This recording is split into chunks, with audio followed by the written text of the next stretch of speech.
After years of band singing, radio, nightclub appearances, recording, movie and TV acting, my public image is unshakably that of America's wholesome virgin, the girl next door.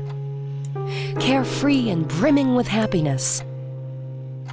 An image, I can assure you, more make-believe than any film part I ever played. So there must be something about me, about whatever it is I give off, that accounts for the disparity between who I am and who I appear to be.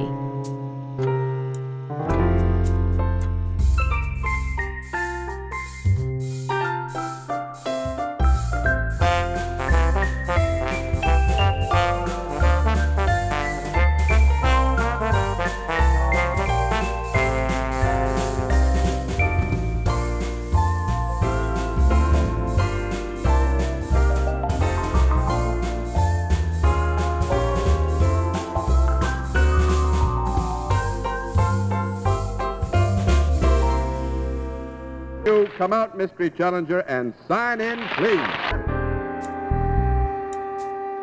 Who is Doris Day? Where is she nowadays? Well, she's a superstar who no longer needs to shine in public. After 4 marriages, she's enjoying a private life on a ranch somewhere in the hills around Carmel, California, looking after her many animals. She doesn't go out much. She doesn't like traveling.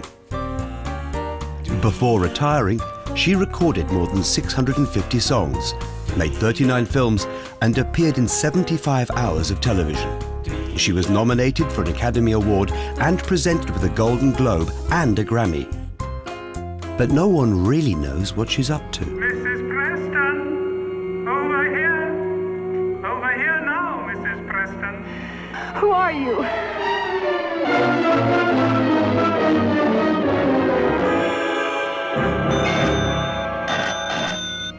Who are you? Who are you? She just had a shining sweetness and an honesty about her. Ow! Who are you? Who is he? Ow! Mata Hari stops at nothing. Mata Hari? Go on. That's Doris Day, the girl next door. There was something very special about walking onto the set and seeing Doris Day. It was just electrifying. Just looking at her. Love me or leave me, let me be lonely. You won't believe me, and I love you only. I'd rather be lonely than happy. Let's fly away. What a birthday party we're having with Doris Day today. Yes, I think she looks younger than when she did her last movie out. Hi, Doris. How are you? Are you about 3 feet off the ground?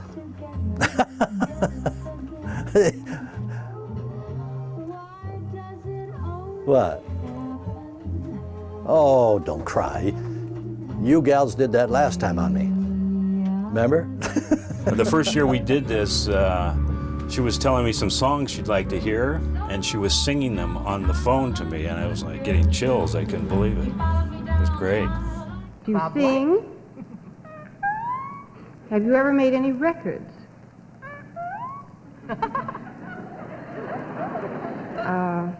Actually, it was my idea. I was jogging one day, and I just kept thinking of her name, Doris Day, Doris Day, Doris Day. And how about if we have a day for Doris on her birthday? I think we could just segue from that right into the real live person right here, Doris Day. How are you? Yo, you. I'm sitting here with tears coming down my cheeks. Are you really? Yes, I am. Oh, golly. I really am, and it's just, and I don't want to do that because nobody will understand what I'm saying. I just flew in from the Windy City. The Windy City is mighty pretty, but they ain't got what we got. I'm telling you,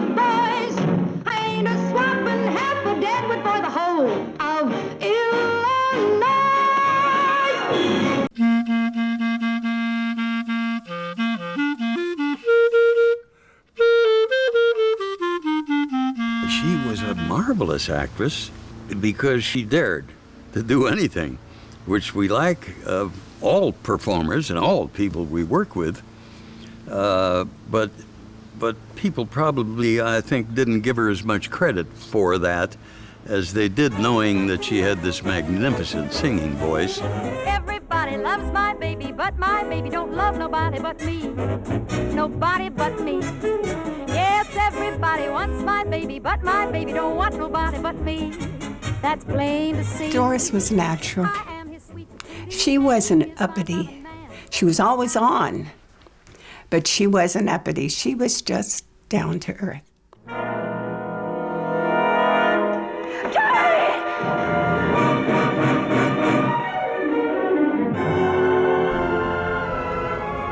Here we go. Doris represented everything that was right and just. And the thing is, people loved her. They welcomed her into her home. Doris sold more records than any other female vocalist because it's a voice that people felt comfortable with, that spoke to them. And the feelings and the emotions she put in every song are literally tiny little pieces of art.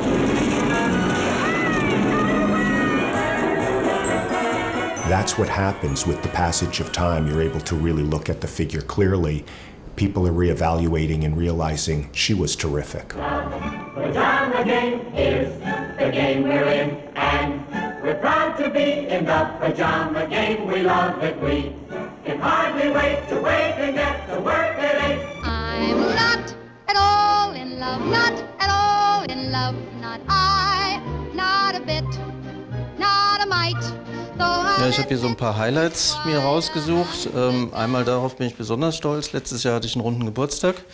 Und dann kam dieses Bild aus Carmel, von Doris geschrieben, Dear Thomas. Sie nennt mich Thomas, weil mein anderer Name ist so kompliziert. Have a beautiful birthday, every day. Much love, Doris, and lovey, lovey, lovey. Das ist einer ihrer Lieblingshunde. Und das Tolle daran war, dass sogar der Briefumschlag von ihr selber adressiert worden ist. Das heißt, sie hat es nicht über die Sekretärin gemacht, sondern alles selber gemacht. Und es kam einen Tag vor meinem Geburtstag an. Perfekter geht es nicht. Und dass sie sich dafür die Zeit genommen hat, das finde ich toll. Und ich hatte eigentlich immer vermutet, dass eine von Ehrgeiz besessene Frau, wer so lange so erfolgreich ist, der muss ja alles dran tun, um oben zu bleiben. Please, please, don't eat the daisies. Wenn man sagt, das ist ein Doris Day-Film, weiß jeder sofort, so sieht der Film aus. Diese Persönlichkeit, die trägt diesen Film, egal in welcher Rolle sie war. Es kam immer etwas rüber, was sie auch selber war.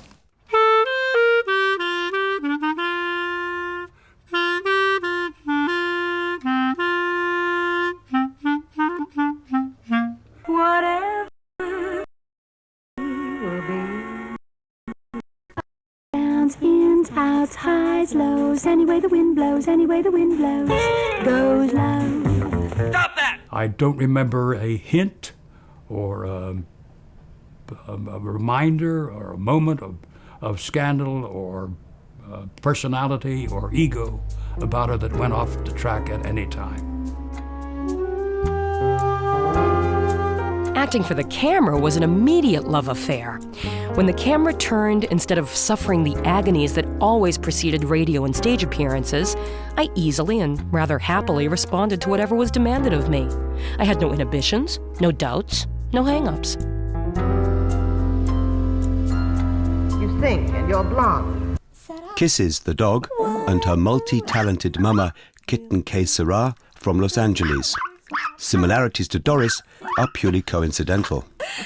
We have a little YouTube show that I just want to do for YouTube, the Kitten and Kisses show, where we go try to meet Doris Day. That's my idol. And I've always wanted to go, and I finally found someone who wanted to go with me, Rangie, one of my dear friends. And so she's like, what do you want to do for your birthday? And I'm like, oh, are you up for this? And she's like, yeah. So she didn't even know who Doris Day was. And I'm like, you know, she's younger than I am. Shh, kissy. So we took a trip, and it was one of the best days. It was a day of Doris. It's a Kitten and Kisses show. Kisses, kisses, where are you? Kissy, I see you. Mommy could spot you in a toy lineup anywhere, baby. Come on, come on.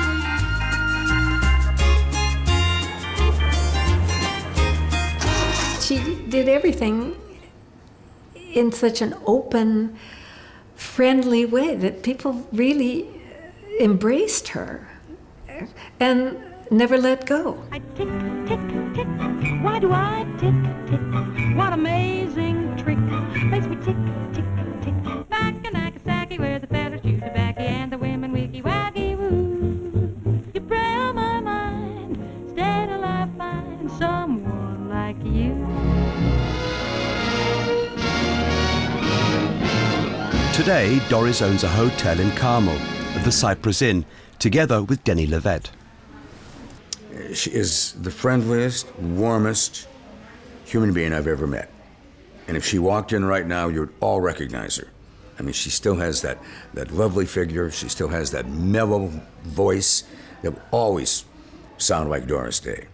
She hasn't changed a lot. Ever since the day that you went away, you've been sending flowers to me. Send me no flowers today. Instead of sending flowers, come back to me and love me just as I love you.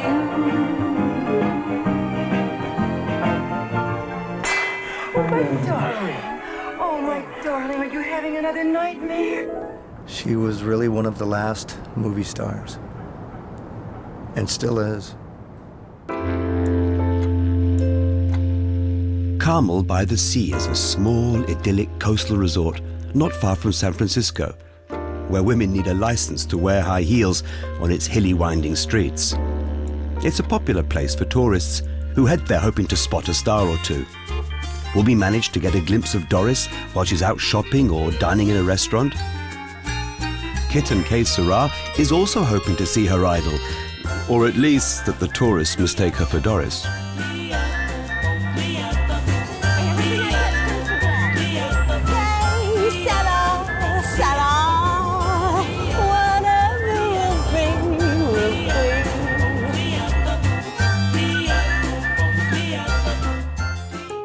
Doris got her first taste of Carmel in 1956 whilst filming the dark and gloomy thriller Julie. She played a flight attendant, although in real life Doris is terrified of flying. Making the film was extremely upsetting for her, and she became very ill. To relax, she would take long walks on the beach. Something must have appealed to her about the place, because in 1981 she decided to retire there. Do you ever see Doris Day coming in here? Never? Nobody's ever had a Doris Day sighting? Have you seen Doris Day shopping at this grocery store?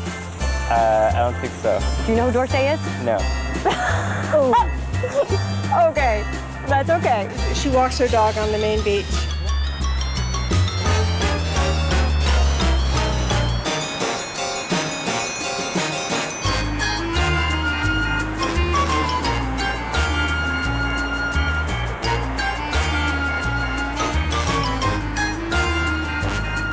I heard she walks down the beach. You could be her. No, you're not her. I love him. He's so fabulous. Have you ever seen Doris Day? Yes, I have. Actually, I had a wonderful experience with her. She's very much into animals, as you may know. Yes, yes.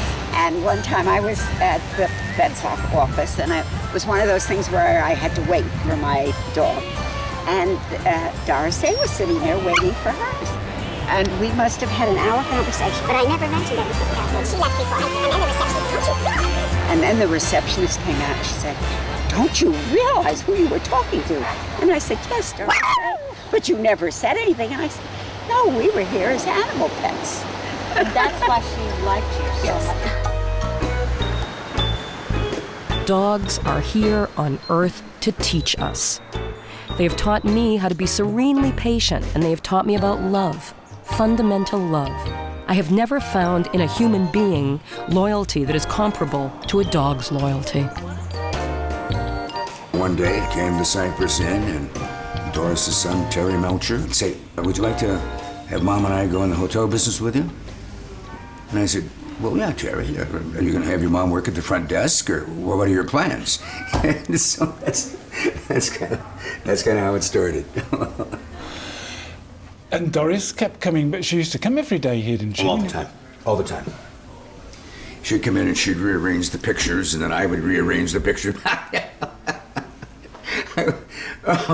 It was, this is our 22nd year together as partners.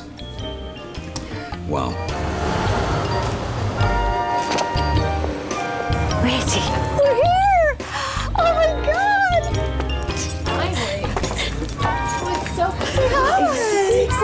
Say hi! This dog is pink. We made it! What I use to dye kisses pink is just beet juice in the bath. It's totally safe and vet approved. I would never do anything to harm her. I love her so much.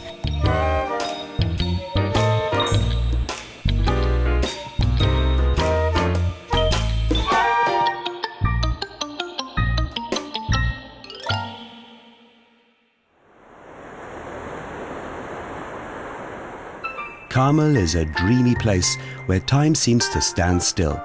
Picturesque houses nestle amongst secluded gardens. In Carmel, you can dine in a seafood restaurant next to Robert Redford, or even brush shoulders with an ex-CIA agent, like the mayoress of the town. It's another wonderful day in paradise, and I'm delighted to welcome you to Carmel-by-the-Sea. We had one famous mayor, Clint Eastwood, who was mayor from 1986 to 1988, and he's still very active in Carmel and very interested in what goes on in the city. We have a lot of celebrities who live here. I think because they can come and not be fawned over, they really feel quite safe in our city. That's one of the reasons that we have such a large number, and they're left alone. They can do what they want. Doris Day, for example, shop at a large supermarket. Over the Muzak system, you would be hearing Doris's music, and then you suddenly hear somebody singing "Que sera, sera," and you turn the corner, and there was Doris pushing a big cart full of huge bags of dog food, and that's usually what she was shopping for, was for her animals.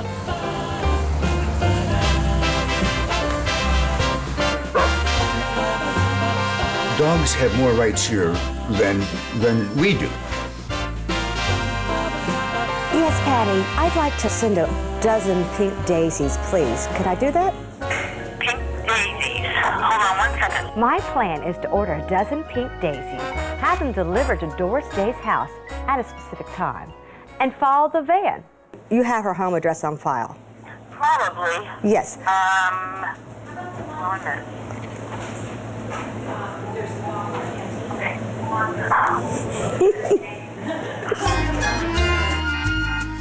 On April the 3rd, Doris Day's birthday, some of her fans gather at the Cypress Inn to celebrate the day with Doris. This year, they made a quilt, patchworked with personal greetings, and large enough for Doris and a dozen dogs to lounge on. Mine says, Doris, I hope you have a wonderful year. It says, happy birthday, Doris. Love from Sheila Grace from England.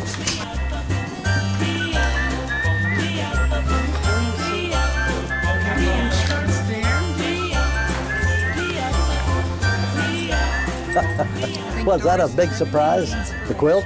Oh, yes. I can't believe what she's done. I have to show it to you. I've seen it. Meet with you and show you what she's done. Well, it's incredible. It's the most fantastic quilt. And so many of my friends are on that quilt. I know it. With sweet things to say to me. Anyway, it's just extraordinary. And Barbara, I don't know how to thank you. I just don't. And the things that you said about me, it's just an incredible thing. And I hate to sit here slobbering. It's awful, but it just really touches me so much. Well, Barbara, thank you.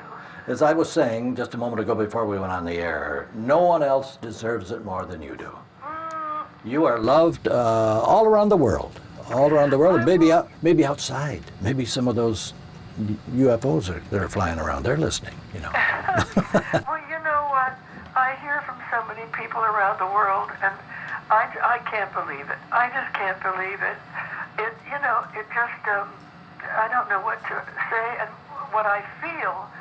I would love to show my feelings to all of these wonderful people, these gals and guys who say things about me, and they are my fans, and I think of them as my friends. Well, they are. But it's so touching to me that it's difficult for me to talk.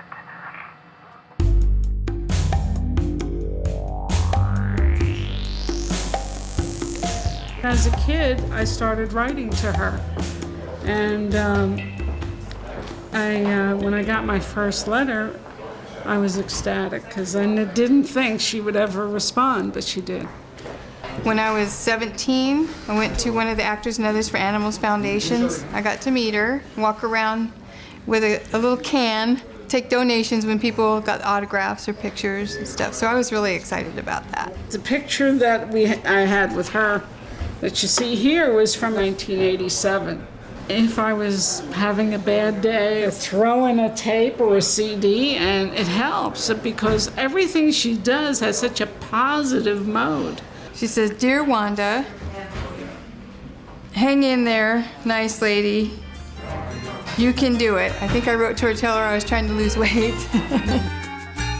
Doris Day's popular international appeal meant that no magazine in the world could afford not to show her natural looks and beaming smile on their front covers. Nowadays, rare photos show a face hidden by dark glasses under a hat. Not many people get to see the superstar anymore.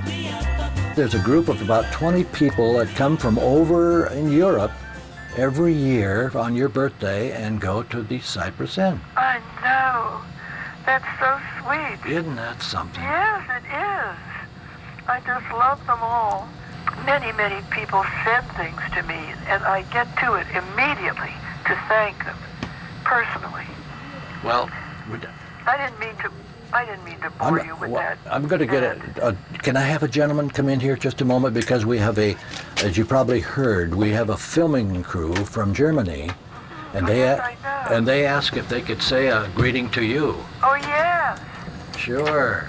All right, he's up in the attic, and he's not used to this. A messy place. Hello, Doris. It's Andrew here, and Andre from Cologne in Germany. This is really amazing that we're able to talk to you today on your birthday. Let me put my headset on so he can understand you. There. Hello, Doris. Hello, Andre. Happy birthday to you. Fantastic birthday greetings from all your fans in Europe. Oh, thank you. And we're making a 90-minute cultural documentary about you for European culture channel called Arte Television. Oh. And we're really enjoying every moment at the Carmel Inn. How sweet of you to do that. It's really fantastic. At the Cypress Inn, I meant. Oh, isn't that great? Yeah. Well, I know that when I see that, I'll be in tears again. 2, 3. Happy birthday to you. Happy birthday to you. Happy birthday, dear Doris. Happy birthday to you. Fans want to make her into this perfect person without a blemish. And of course, that's not Doris Day, and she would never say she was. You know, she's this vibrant, wonderful, and flawed person, the way anybody is. But the fans, I think they tend to see her with a perpetual halo of sunshine over her head.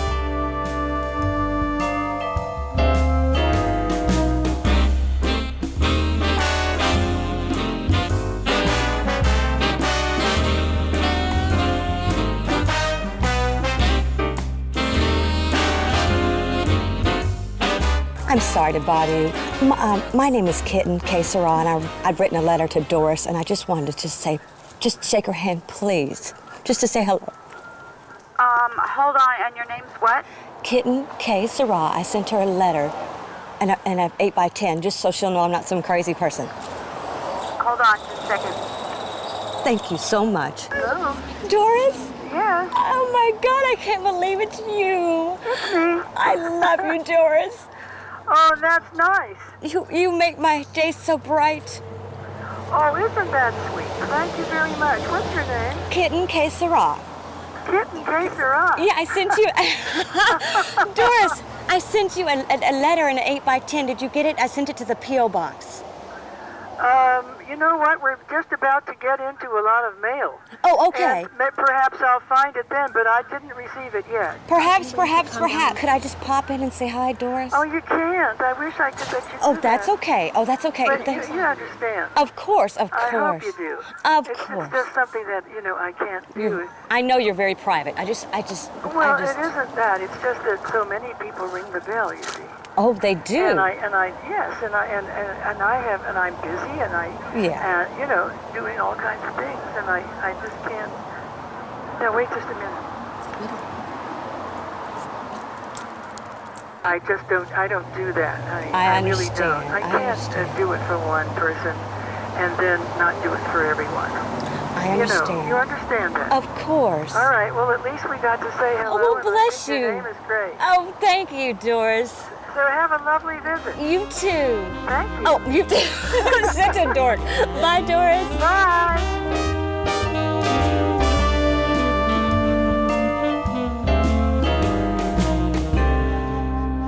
It's so nice to talk to you. Yeah, thank you, Doris. This is really magic for me to talk to you today because I didn't think I'd ever be able to talk to you.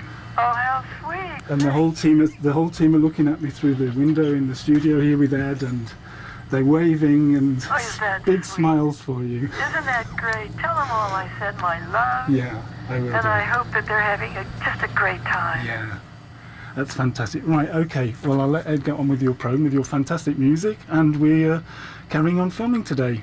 Oh, that's great. Yeah, so have a great time. Okay, bye-bye, Thank Doris. you so much. Bye-bye. Bye-bye. My love to you.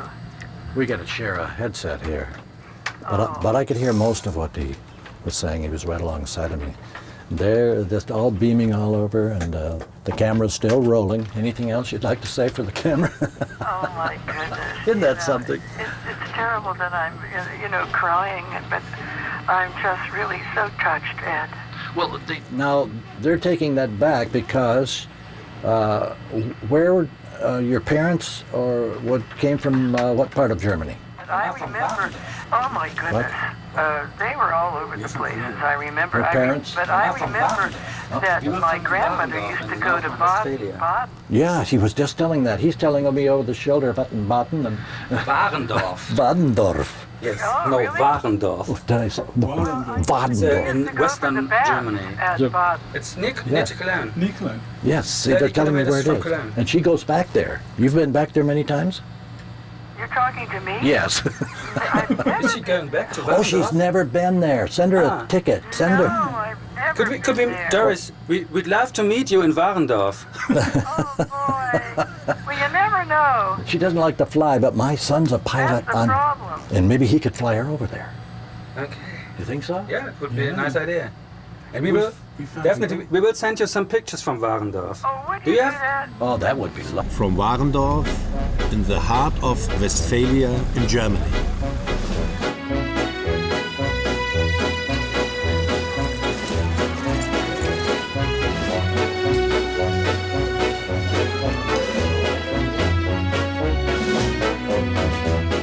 Oh, they found your grandfather's house. Oh, my goodness. Yes. Isn't that amazing? Oh, it is. Oh, that'd bring a chill up and down. exciting. Yes. Yeah, it really is. Oh. Nowadays, there is a very nice restaurant in this house, and this restaurant is celebrating every day a Doris Day menu. All the best to you, Doris Day. Dear Doris, a special musical greeting from your grandfather's house, and now we want to play a song you might know.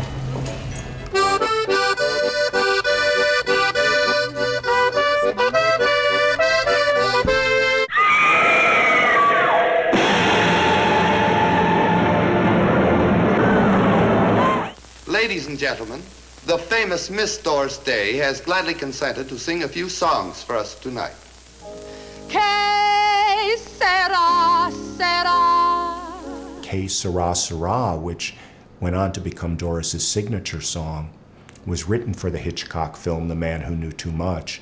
And the funny thing is, when Doris first heard the song, she was not particularly taken with it. She sort of thought, oh, this is a children's ditty, and okay, I'll sing it, but she didn't. And of course, it became this enormous hit around the world, and the song with which she's most closely identified.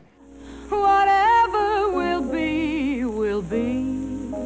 The lyric, which famously is whatever will be in anyone's life, has become in many ways Doris's own personal philosophy of life. The future's not ours to see. It's a fun thing, you know, we all know that one recording, anybody can sing it. Que sera, sera. Hitchcock, being the smart pro that he was, he understood that Doris was a great actress. I play the part of an American doctor. Doris Day is my wife. And the story is about our trip abroad that started out as a holiday and ended up as a nightmare. And to film it, Hitchcock took us thousands of miles away from Hollywood to Marrakesh. The Man Who Knew Too Much. On vacation, Doris Day and I become the victims of an international conspiracy. Doris was very unsure of how Hitchcock was responding to her because he never gave her direction, and she became increasingly upset about it and said to her husband, well, you know, he should get another actress if he's not pleased with me. And finally, she talked to Hitchcock about it, and he said to her, if you were doing anything I didn't think was exactly right, I would let you know. And after that, she just soared. She knew, I mean, Alfred Hitchcock knew how great she was.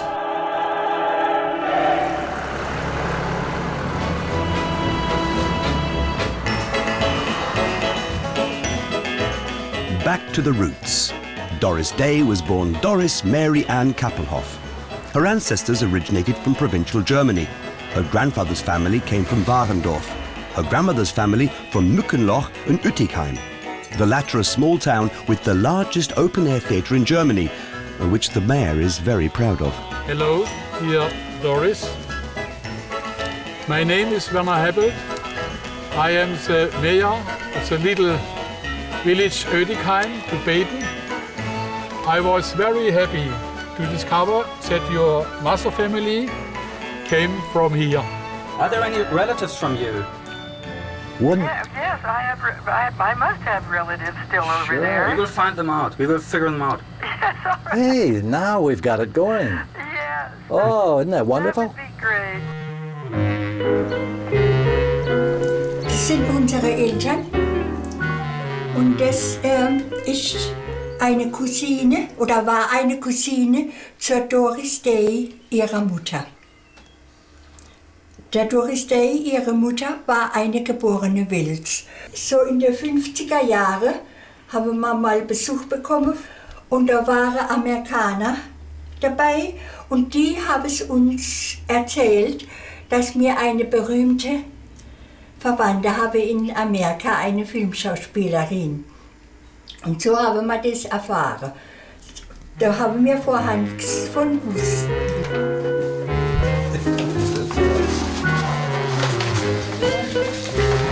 Doris Day geht aus der Familie hervor von Alma Sophia Wels, die den William Kappelhoff geheiratet hat.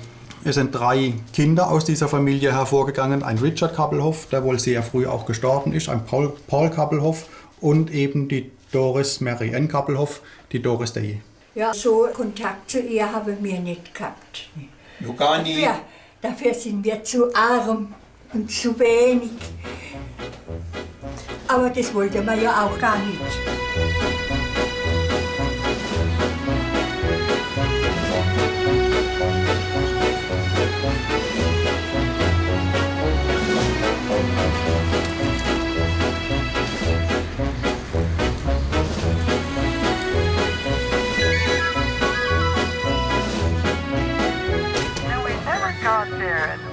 When Marty and I were married, we really wanted to go, but I was working on The Man Who Knew Too Much then with Mr. Hitchcock, and we didn't have time. We just didn't have time to get there. Oh, I see. And then we had to come back to the States, and I was really sorry that I missed all that. Oh, sure.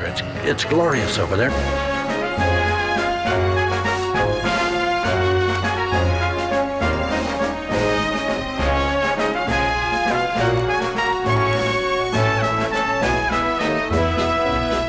USA ausgewandert ist Anna-Christina Mann zusammen mit ihren Geschwistern und hat dort Wilhelm Welz, der aus dem badischen Raum auch kommt, geheiratet. Das sind die Grundstücke, die zu dem damaligen Zeitpunkt der Familie Mann gehört haben. Ich denke, die können wir uns jetzt auch noch im Original. In good old Germany during the middle of the 19th century, and many families decided to find their fortune on the other side of the Atlantic. Wilhelm Welz from Oetikheim was one of them.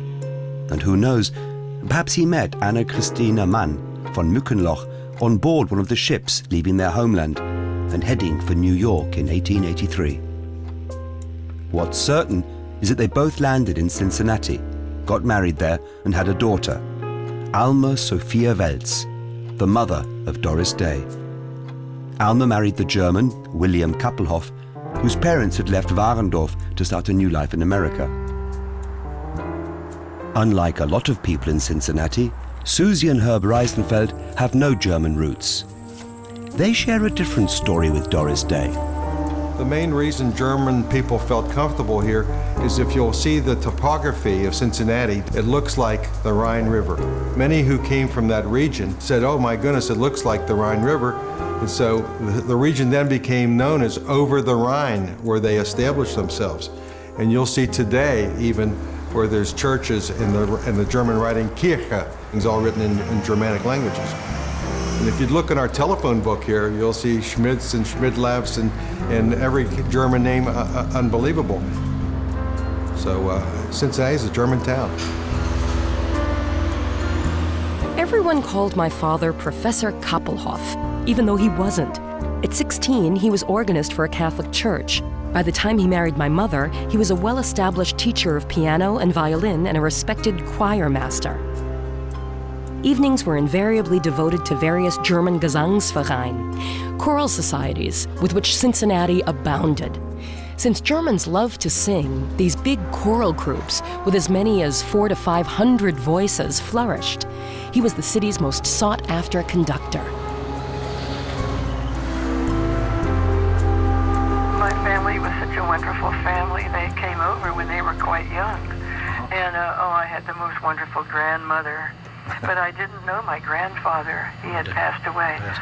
But my grandmother lived with us when she retired. She had a big bakery. Oh, that's where you... He and my grandfather, they were in their 20s when they came over. And the first thing he did was make pretzels. You know, those soft pretzels? Soft pretzels, uh-huh. He was in that business. Oh. And he did so well that they were able to buy a building, and we had a big bakery in it.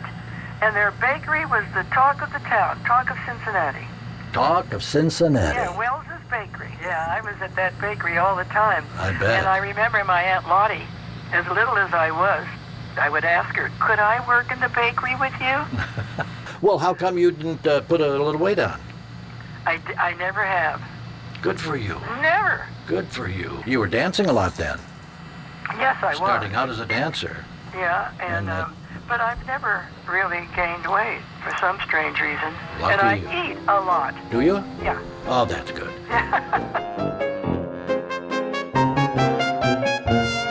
My roots in Cincinnati go very deep. I didn't leave there wanting to escape to somewhere better. I only left because the tide of events washed me away. My predestination was to wander around for a while on bumpy band buses, singing at one-night stands before coming to roost in Hollywood. But curiously, I was less emotionally attached to Los Angeles than I was to Cincinnati. My parents lived in a red brick two-family house in a moderate-income suburb. I was born in that house, attended by a good German midwife, as my two brothers before me. My father was a music teacher and choral master, while my mother was a true Hausfrau. My mother's father came to Cincinnati, and he opened a pretzel factory. My grandmother was adorable, and all their many children, including my mother, worked in the factory. I have many good memories of my girlhood in Cincinnati. Going to the beer garden with Aunt Hilda and Uncle Frank, my mother and brother to have roast beef chili and orange pop, the lantern swinging overhead whilst we sang along with the piano player.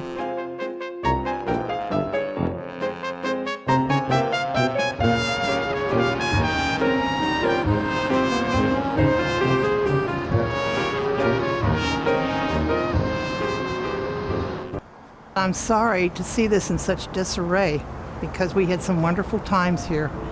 And I think that part of it is gone. I guess they maybe demolished a part of it. I'm sure it was bigger than this, unless when you get older, things always look smaller to you.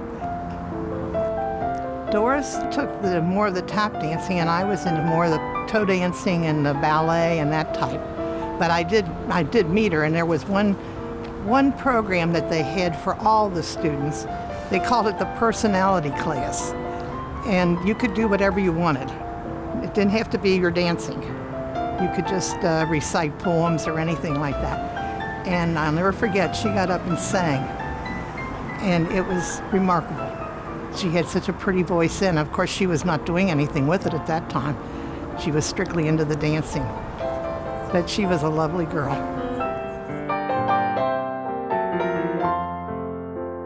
During her whole career, Doris Day had stage fright and hated appearing live. Allegedly the result of her very first public appearance in kindergarten, when she wet herself and everyone laughed at her. Doris was born in, I think, April, and I was born in March. So that makes us just 1 month age difference. Every year, Mrs. Kappelhoff would have a birthday party for Doris, and I was invited to the party and played spin the bottle. She'd get a milk bottle out and put stuff on it, Doris's name, and spin it, and if it would turn to whoever was sitting in the circle would be the winner. Well, it ended up I was the winner, so I got to kiss her for the year that she was, whatever, how old she was, 5 or 6 or 7. That went on, like I said, for about 5 years. She had 2 brothers, Richard, who died before she was born, and Paul, who was the oldest. Her parents divorced when Doris was very young. After teaming up with a neighborhood friend, Jerry Doherty, Doris became a local dance star at 13. Her mother encouraged her, and she was well on the way to a show business career in Hollywood.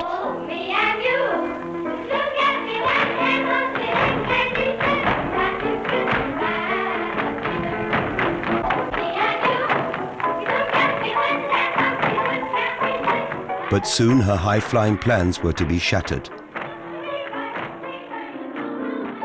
Marian Collins remembers that day only too well. The time when we were in the accident was on the 13th of October, 1937. And Doris was going to visit her aunt, who lived in Hamilton, Ohio, to say goodbye, because the following day, she and her dancing partner, Terry Doherty, were going to Hollywood for a test. And they were hoping that the test would be good and they would be in a movie. So when she was visiting her aunt, of course, we were dating, we all went along. And on our way home, it was around 9 or 9:30 at night, we had this accident at 5th and High Street in Hamilton, Ohio. And at that time, our car was hit by a train, and the driver of the car, this was before seatbelts, had facial injuries, and unfortunately my face went through the windshield, and I had a deep scar, which at 17 years old, you know that was very, very hard to look at yourself and see that, but it faded over the years. And Doris was in the back seat, and she broke her leg. So we went to Mercy Hospital, and we were treated, and we were released. Doris would sit on the table with her broken leg out like this, and she would sing, and she would entertain us. Doris was always on. She was fun. During this long, boring period of recovery, I used to while away a lot of the time listening to the radio. One radio voice I listened to above others belonged to Ella Fitzgerald. There was a quality to her voice that fascinated me.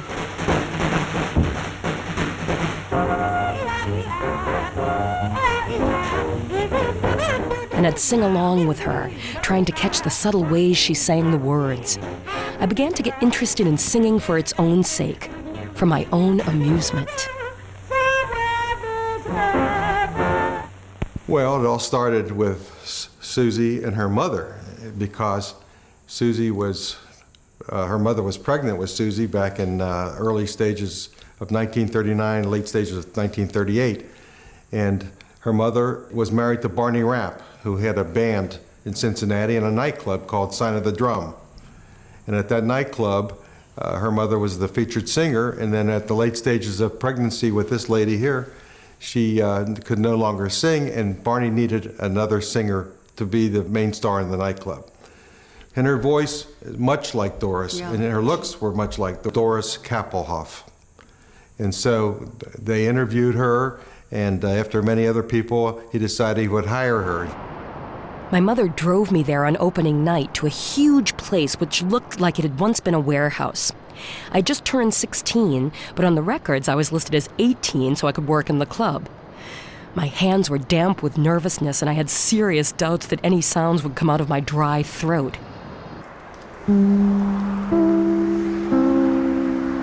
We take you now to Cincinnati. The music of Barney Rapp and the New Englanders is reaching you from Barney Rapp's own supper club, a brand new night spot at 4430 Reading Road on the outskirts of Cincinnati. You'll know it by the Sign of the Drum.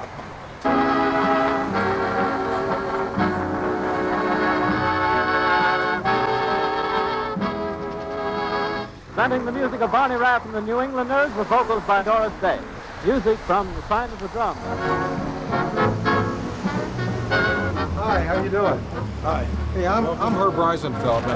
I got a film crew from Germany that came to do a documentary on Doris Day. And great. This was the building that Barney Rapp had his orchestra in, called Sign of the Drum.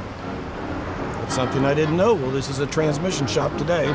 Do you remember the Barney Rapp Band in Cincinnati? I do. That's Yeah.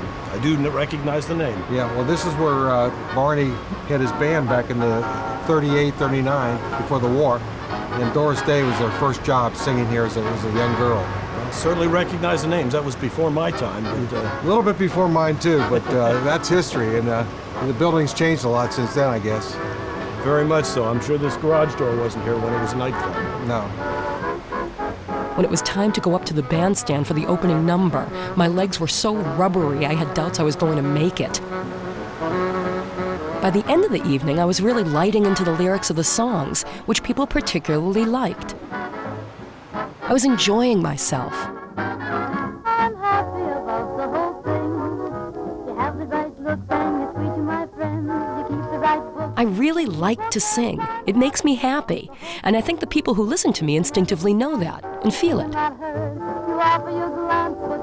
But after a while, when he wanted to put her name on the marquee and also advertise that she was a singer, he said, "You cannot sing with a name like Doris Kappelhoff. It's too big of a name for the marquee." So he says, "You're singing a song called Day by Day. Everybody loves it. Why don't you call yourself Doris Day?" She said, "Oh, I don't know. I don't think that sounds like it's not a very nice name." So she went home, discussed it with the family, and called herself Doris Day. And the rest is history from that moment. Doris was just 17 when she married her first husband, the trombonist Al Jordan. It was a stormy marriage, full of violence and jealousy, and yet produced Doris's only son, Terry. Das ist die älteste Zeitschrift, die ich habe. Die ist vom 15. April 1941. Das heißt, da war Doris Day ganz am Anfang ihrer Karriere bei Les Brown.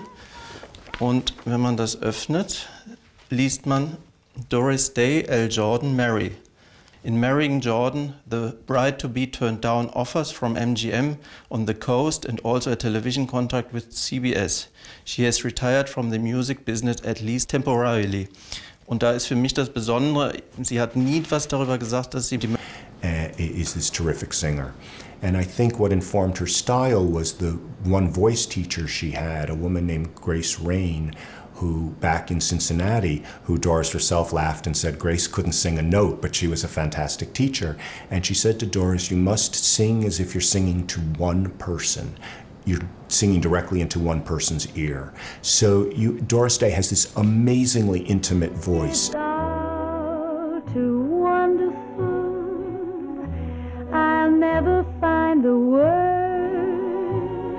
What are you trying to do, Rick? Kill yourself because you tried for something that didn't exist. That's what you've done all your life. Doris Day's marriage to Al Jordan was uncannily reflected in the film Young Man with a Horn in 1950. And the world cheered at his feet. I met her once in high school. They arranged for me to do an interview because I was a writer for our newspaper. So that was a thrill. We went down to the hotel and they had a big crew and took pictures of the two of us and then put it in our school paper, which made me feel great. So that's really the only time I ever met her. My mother talked about her a lot. Mother went out to Los Angeles one year and they met for lunch. Doris wanted to be in disguise, so she put a black wig on and sunglasses and they went to lunch. And nobody knew who she was. One evening, the star from Cincinnati performed in the local park. I said, oh my God, Doris Day, I remember you from Alt Park. Now, Alt Park was a dance place, open air dance place in the eastern part of Cincinnati, where all the high school people went. She sang there quite frequently. I danced with her once out there. It suddenly hit me, that she came off the bandstand. There was a break, and suddenly the pianist took over, and she was standing there, and I was standing there, and we started quietly foxtrotting around the hall. Sweet person.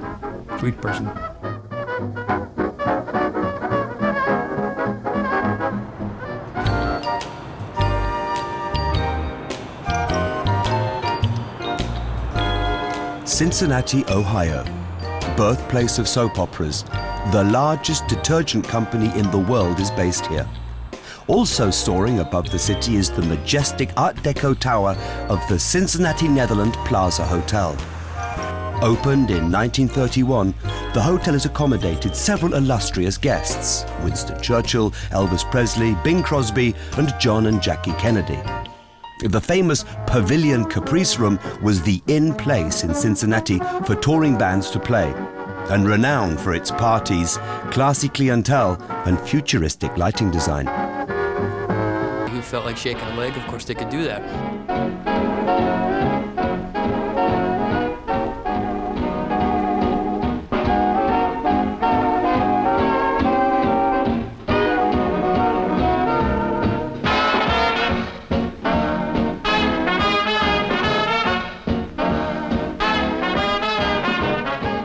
One of the first so-called soundies from 1941, with the Les Brown Band and a swinging 17-year-old Doris.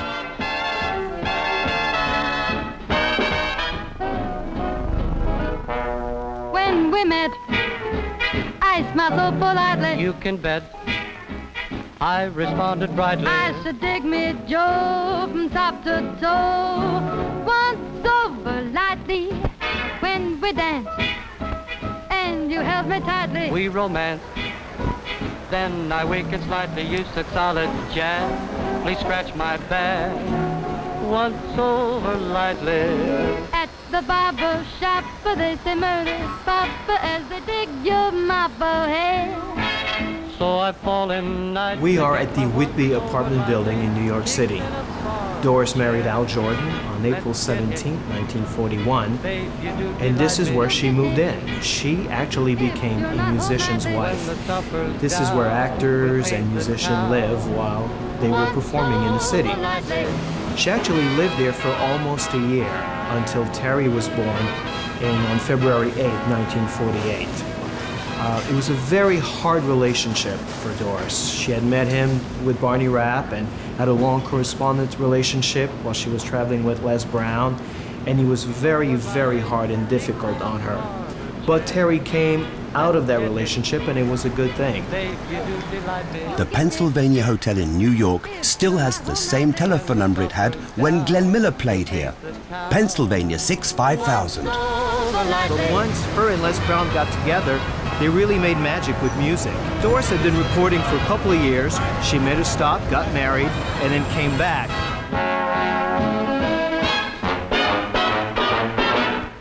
Let's get hitched. Babe, you do delight me. You'll get ditched if you're not home nightly. I'll respect your wish, even dry a dish once over lightly. Towards the end of 1944, at the Pennsylvania Hotel, she recorded and actually presented for the first time with rehearsal the song Sentimental Journey.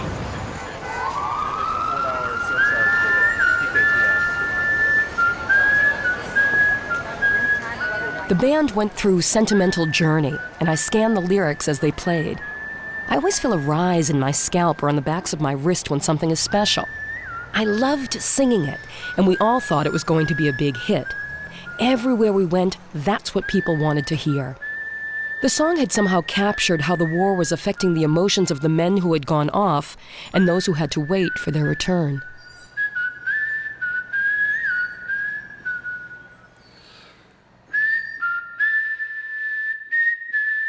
I was in the United States Army Air Corps during World War II, and during those days, wartime days, all the big orchestras would come and play there for the weekend dances and things. And one weekend they had Les Brown's orchestra with Doris Day as a singer. And I was a 18-year-old kid, and she was only a couple of years older, I think. And I stood there at the bandstand looking up at her, singing and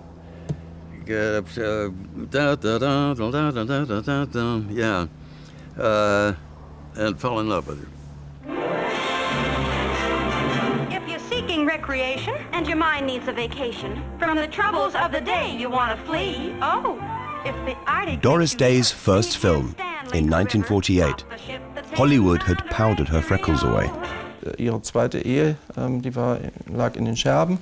Sie hatte ein Engagement in New York, sie war in Los Angeles, hatte die Koffer schon gepackt und am letzten Abend kam sie zu einer Party von Komponisten Jules Stein und Sammy Cahn und hat aufgrund des Vorsingens dann dieses Angebot gekriegt, mal vorzusprechen für diesen Film.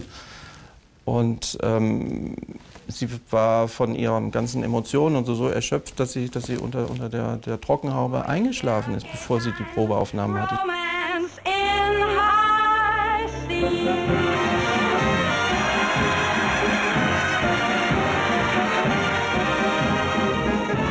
She was unbelievably naturalistic, and that was the source of her appeal, her greatness, and it's something Michael Curtiz, her first director, saw in the screen test. He said, "You are completely natural."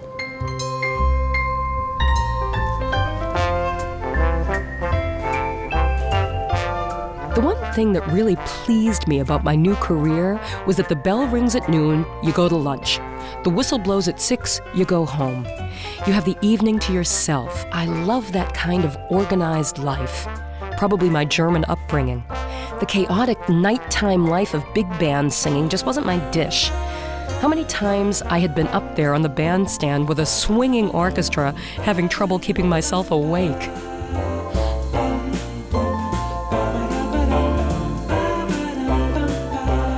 But sometimes a song will come on the radio, a song I've done a long time ago, and I think, and I'll listen, really listen, and I'll feel so good inside and say, I did that.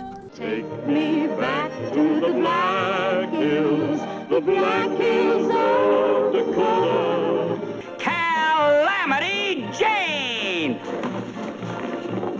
This exuberance that you see in Calamity Jane, and certainly the tomboyish swagger that was important for that role. I know Doris herself has said that's her favorite role. You know, Calamity's kind of this very gruff, tough, masculine woman who at the end melts when she finds her secret love.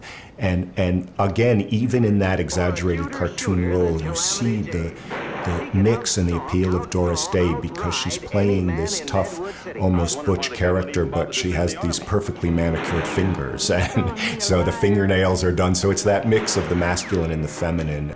Why don't you ever fix your hair? They called her Calamity, but you'll call her Colossal, as Doris Day lights your life with laughter and song.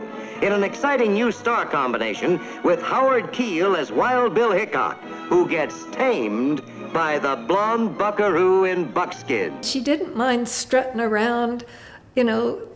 She didn't have that, oh, I might be making a fool of myself thing. She was really Calamity Jane. We'll be home tonight by the light of the silvery moon, and my heart's a thumping like a mandolin plucking a tune. Doris said, I was dancing around the house with joy when they played the score for her for the very first time. So you see what music does for her. When she's singing those lyrics, which is about a woman finally discovering her love, she now feels complete, she acts out the song completely, without histrionics, but you understand, she communicates to you, so she's communicating to a movie audience of millions, and yet you feel you're the only person she's singing to. And my secret love's no secret anymore. You know, she had to make a lot of second-rate scripts when she was at Warner Brothers because in the studio system, you had to do what you were told. But when she became a free agent, she really just soared. Marty Melcher became Doris Day's agent and third husband. They married on her 27th birthday, the 3rd of April 1951. She captured him and he adopted Terry. Marty Melcher, the big producer of many of her films and an ideal partner. Or so it seemed. And completing the picture, Doris Day herself, America's #1 film star. Doris trusted him. Marty organized everything, arranged all the deals, chose all the scripts, and determined every role she had to play. She made Love Me or Leave Me. It's a very tough musical. It's almost a film noir musical with James Cagney. And I think it's the greatest performance a woman has ever given in a musical film. An extraordinary variety of musical styles. And James Cagney, who's clearly one of the greats in Hollywood history, called Doris my idea of a great actress. She really should have won the Academy Award for that film alone. From 10 cents a dance to a place in the spotlight, the fabulous story of Ruth Etting. The only unpleasant aspect of Love Me or Leave Me was I was deluged with mail attacking me for drinking, for playing a lewd woman, for the scant costumes I wore in the nightclub scenes. They may call me Ruth Etting in the movie, but to the audience, I am Doris Day, and I shouldn't be doing those dreadful things on the screen. It was a beautifully made picture about which I had no regrets, but I cared very much about people who were disturbed by my characterization. I hadn't yet realized, in 1955, how much Ruth Etting and I had in common. Marty the Gimp Snyder, a mysterious and dangerous man that no one really knew. Whoever I am, kiddo, I'm what makes you tick. And don't you ever forget that. But that don't count, not with you. A high-class dame like you. The dramatic perfection of Doris Day's performance is an unforgettable treat. Her singing, sensational.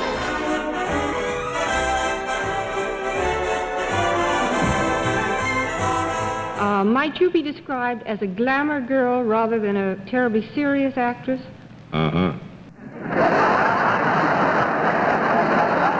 you a... Doris really shot to the top of the box office list. It really started with, I'd said to her, Doris, you're a very sexy woman. We got to get you out of these barnyard musicals and show off what a sexy woman you are in great clothes. And, you know, and he sent her the script for Pillow Talk, which is the first of the sex comedies, and she loved it.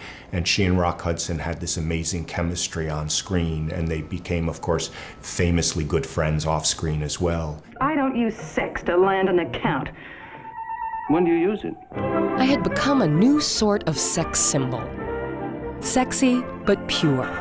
One thing I was very careful about in those films was to avoid vulgarity, which I truly despise.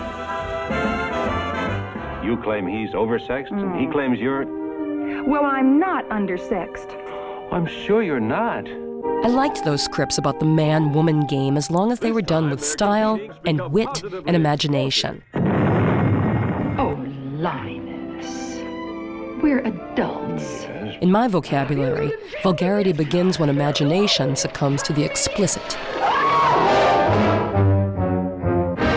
Doris represented the sort of unbounded American optimism of the late 50s into the early 60s, before the self-doubt hit with Vietnam and with Watergate. And the sexuality in the country was slowly changing at the same time. In that day and age, which we have to remember was right before the pill revolutionized female sexuality, right before the feminist movement, women could look at Doris Day on screen and think, that's what I want. That's the life I want.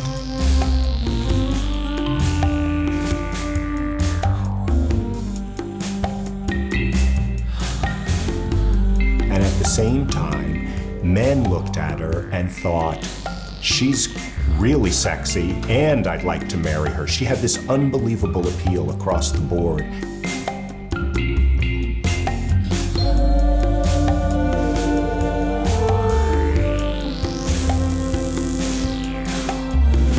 And I think that she really speaks to the America of the mid and late 20th century, which has come to be called the American century.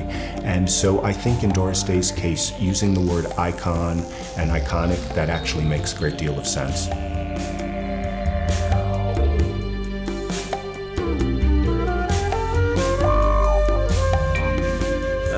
Am I the only one left? I don't know. But I was charmed to be chosen to be in that picture with her.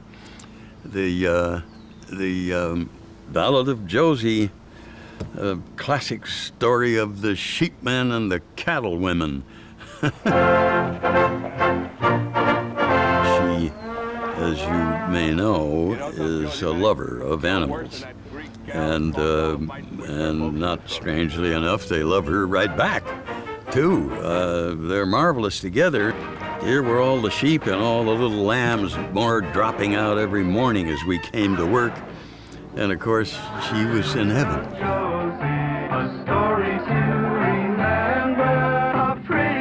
the cuddly little things and the darlings and the food, the fleece and all that stuff. But she was marvelous. There has never been a woman hung in the whole history of Arapahoe County. Now, if you'll get down from there and let me talk to you, you might not be the first. She was always sitting upright, standing upright, because she was an upright sort of person.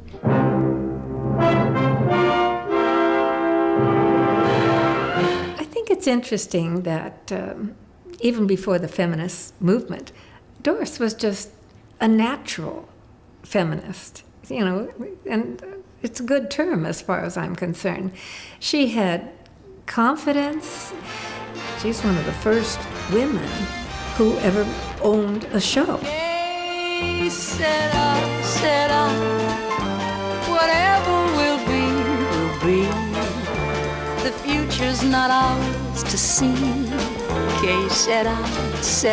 In 1968, Marty Melcher suddenly died, and Doris found herself with a television script for a show called The Doris Day Show. Not knowing anything about it. Marty had worked all the details, contracts and everything. She had to do it. Gleichzeitig wurde halt herausgefunden, dass sie pleite war, dass sie $500.000 Schulden hatte, also dass praktisch schon die Verdienste ihrer Fernsehserie verpfändet worden waren und gar kein Geld für die Produktion mehr da war.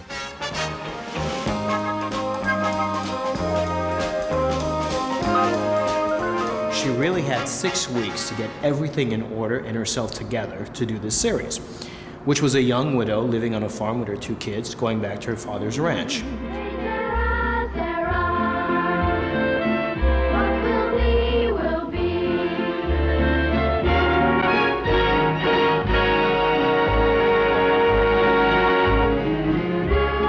We worked with cows and pigs and ducks and chickens and dogs, and it was like being raised on a ranch with Doris Day.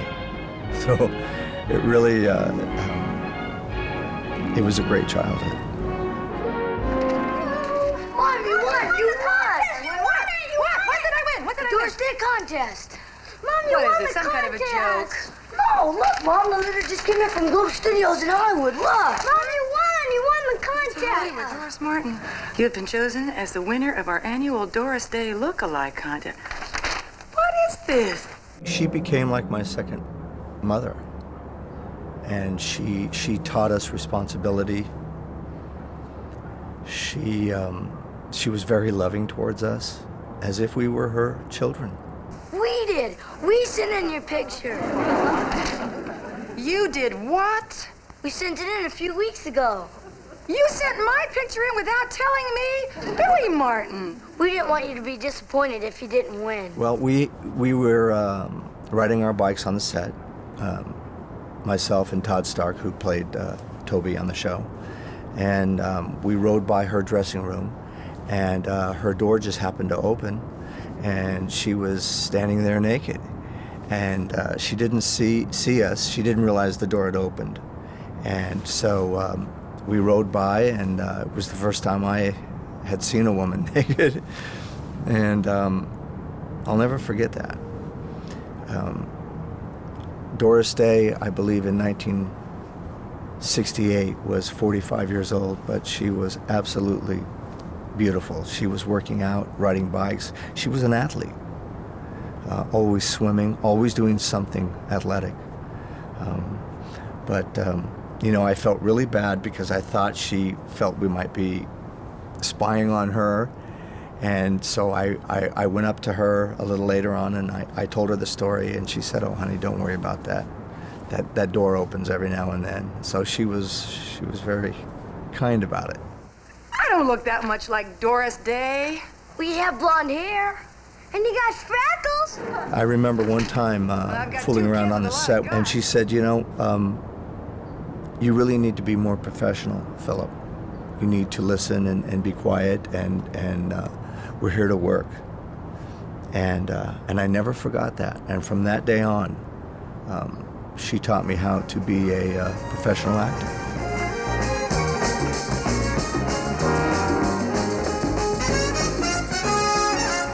She really turned this first season into a very popular show for CBS.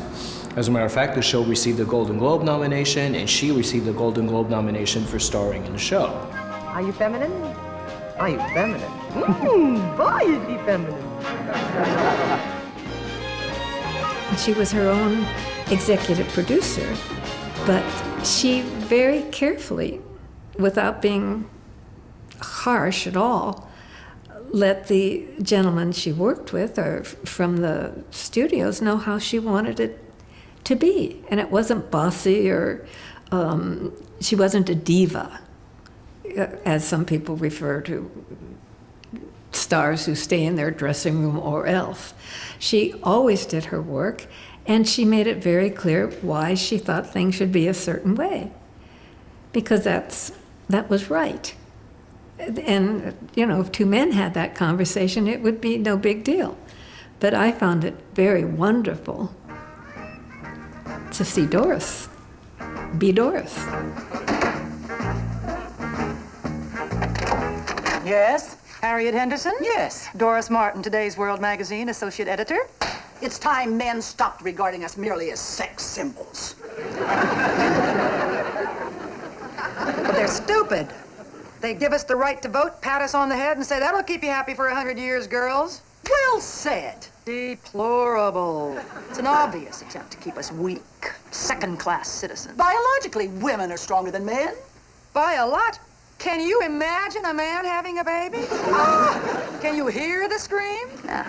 Now, Miss Henderson, aren't you going to take the cellophane off first? Oh. Well, you see, I test it with the cellophane always first. That's great. It's going to reach many influential women. Yoo-hoo! Doris! Jonathan! My role was her friend and confidant, and not too smart, but not that stupid. You know how you could be dumb but really say the right thing? I'm very good at that. She's really very pretty. And I didn't even know that she was his ex-wife. What? I guess you didn't know either. I worked with her twice on that show. It was, again, one of those wonderfully pleasant, professional, easy experiences. There was not a hint, a scintilla, if you will, of stardom, because she was already a star and had achieved her status in Hollywood and America and the world. The risk of negative publicity is just too great. Frankly, I'm afraid of it.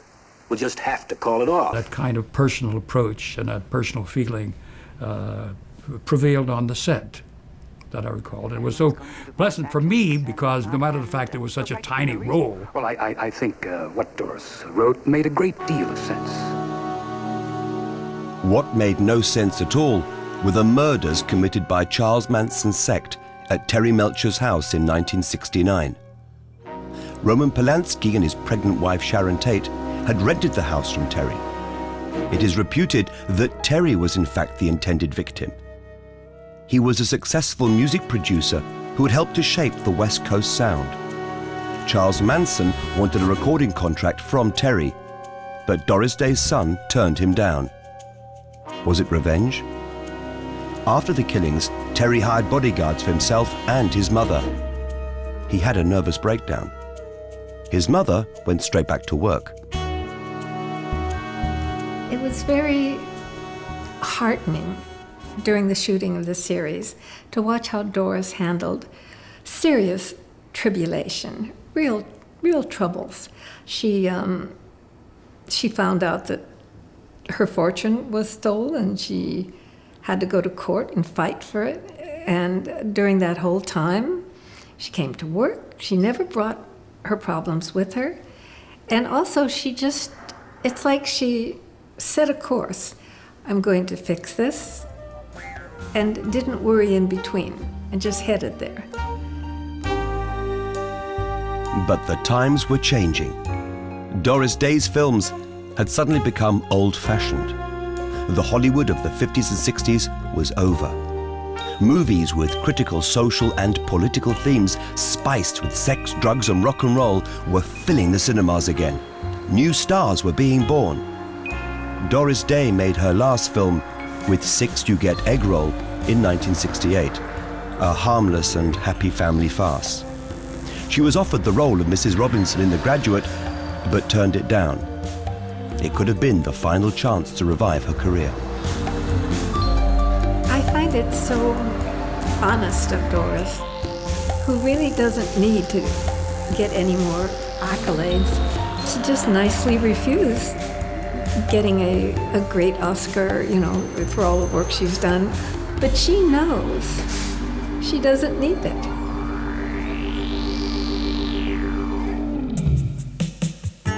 I wake up with the morning light. I don't care about success in the conventional sense. The success I care about is in knowing how to deal with situations, in not allowing anything in my life to get out of hand. Some of the things that have happened in my life could have turned me into an alcoholic, or worse. I would be doing something to excess to hide from reality. But the fact is, I'm not doing anything to excess except enjoying life. There's a certain amount of class and style about a lady who says, well, I've done everything. I've climbed every mountain. I mean, she did it all. There was nowhere else for her to go. She was #1 in film, #1 in music. Her show was one of the highest rated shows on CBS. Once you've done it, you've done it. And she has, all her career right now is available to everyone. And she felt that, now I need to do something else. The animals are very important to me, and they're in trouble. And I need to see if I can do something about that. And yes, and her fame and all that stuff helps that. But that's really what's important to her at the moment and right now. And there's nothing wrong with that.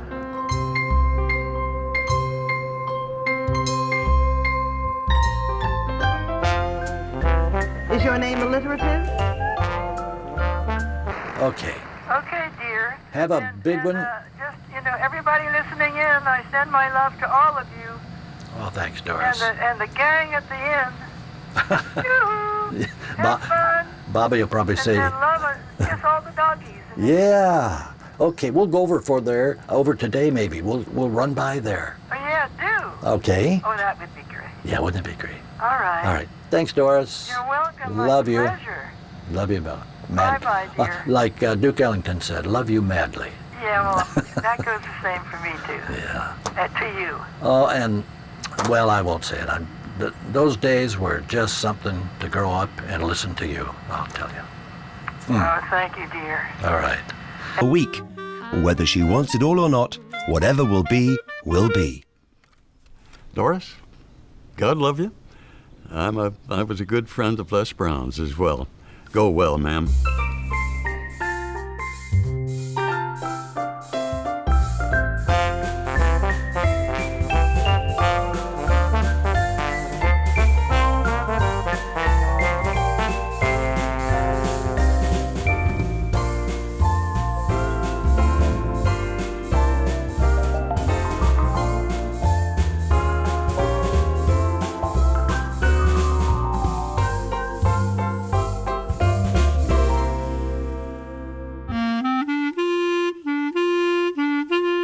I asked my mother, What will I be? Would I be handsome? Will I be rich? Here's what she said to me. Que sera, sera. Your ever will be to be. The future is not mine to see. Que sera, sera. What will be, will be.